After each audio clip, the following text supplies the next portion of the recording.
আয়ুর্বেদের মধ্যে এই গাউটি আর্থারাইটিসের ট্রিটমেন্ট আছে। নমস্কার, আমি doctor Binod Kumar Singh, chief medical officer, Dhanvantari Olivia Ayurveda. আজকে যে রোগ সম্পর্কে আপনাকে বলবো, অ্যাকর্ডিং টু মডার্ন সায়েন্স এটা একটা অটো ইমিউনো আর্থারাইটিস, বাত রোগ, কিন্তু এর কোনো ট্রিটমেন্ট নেই।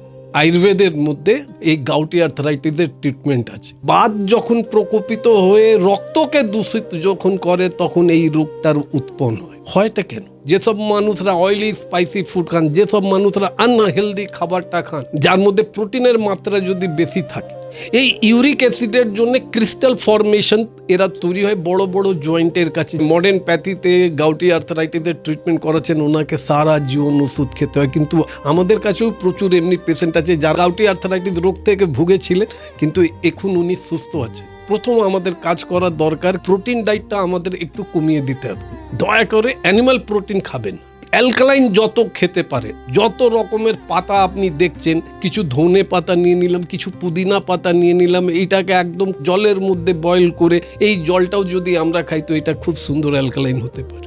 আর একমাত্র অ্যালকালাইনই যে আছে যে আপনার অ্যাসিডকে নষ্ট করে দিতে পারে। যে বা যারা এই রোগ থেকে যদি আক্রান্ত আছে, সারা জীবন ওষুধ খাবার দরকার নেই। নিজেকে সুস্থ করতে চান, বাস হেল্পলাইনে সিম্পল ফোন করুন, উইদিন ফিউ মান্থের মধ্যে আপনারা এই রোগ থেকে মুক্ত নিজের জীবনটা রাখতে পারেন।